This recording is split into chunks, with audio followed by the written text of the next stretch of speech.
They called her cold. They called her unbothered. Nobody knew that behind those half-closed eyes was a cat who had already lost everything once and was simply waiting to see if it would happen again. Her name was Willow, a tuxedo cat with a black cap over her ears and a white face split so perfectly down the middle it looked painted on. And for 4 years she slept curled against the same woman's chest every single night without fail. Then, one October morning, that woman lost her job. 2 weeks later, she lost the apartment that came with it. She had 36 hours to pack a life into a car that already had no room left in it.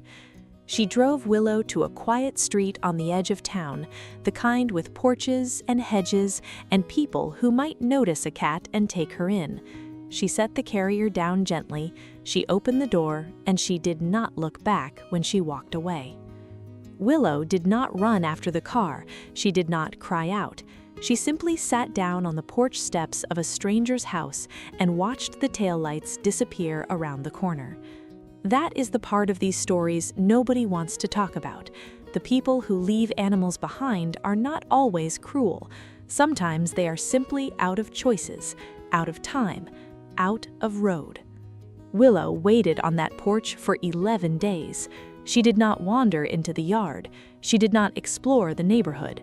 She stayed exactly where she had been placed, eyes fixed on the front door, as if something familiar might still walk through it if she was patient enough. The neighbors noticed her before Marcus did. A woman 2 doors down left out a bowl of water and told her husband it was probably a stray that would move on within a week. A teenager on his way to school started calling her the porch cat, never quite touching her, never quite ignoring her either. Nobody claimed her. She simply existed in that strange space so many quiet animals fall into, too calm to be a problem, too guarded to be adoptable. At night, the temperature dropped hard enough to fog the windows, and still she did not move. She tucked herself behind a stack of firewood, close enough to hear footsteps inside, far enough to disappear if the door opened wrong. Survival had become proximity without commitment. The man who lived in that house was named Marcus. He was 41, recently divorced, and had stopped expecting anything good to show up uninvited. He noticed the cat on the 3rd day and told himself she belonged to a neighbor. By the 7th day, he started leaving a small dish of food by the railing, just in case. By the 11th night, when the temperature dropped and rain began tapping against the windows, he finally opened the door. He did not call her over.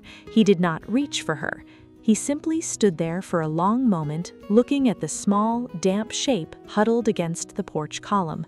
Then Willow stood up, walked past him, and disappeared under the couch without hesitating, as if she had been waiting for him to figure it out the entire time. For the first 3 weeks, that couch became her entire world. Marcus would come home from work, drop his bag by the door, and see 2 green eyes watching him from the shadows. He did not force anything.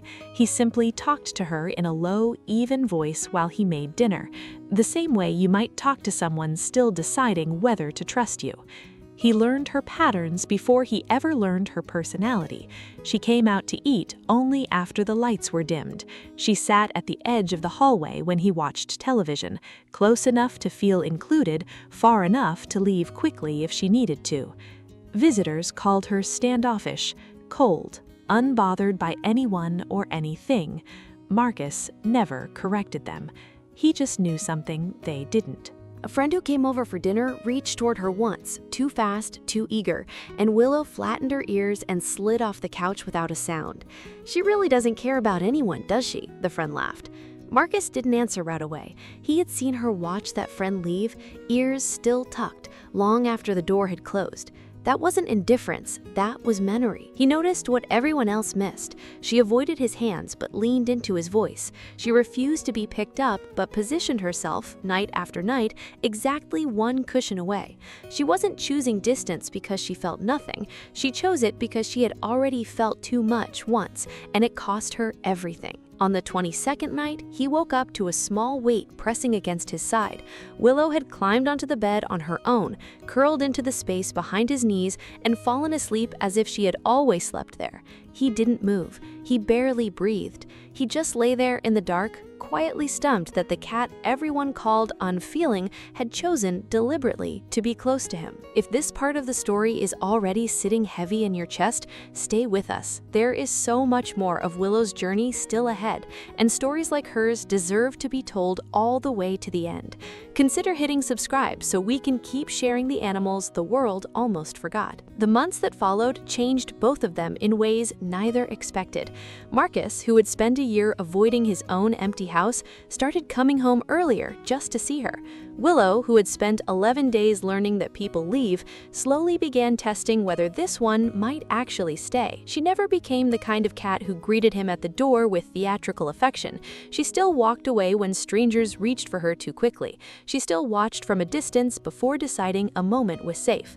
But when it was just the two of them, something in her shifted completely.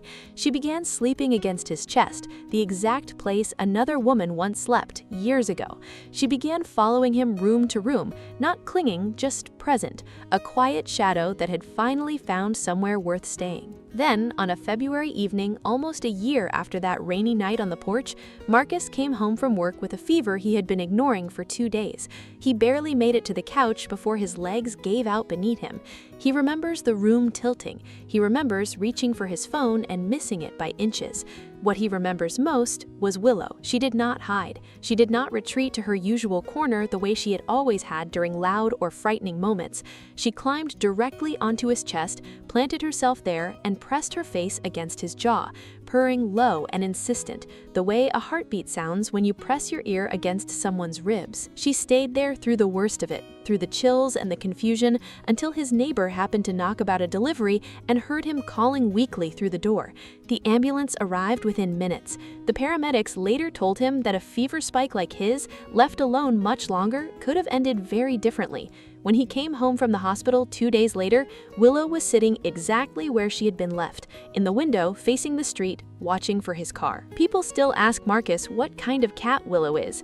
Is she affectionate? Is she friendly? He always gives the same answer now. She is not unbothered, she is careful. There is a difference, and it took him almost losing everything to finally understand it. Some animals show love the way we expect it, loud, immediate, easy to photograph.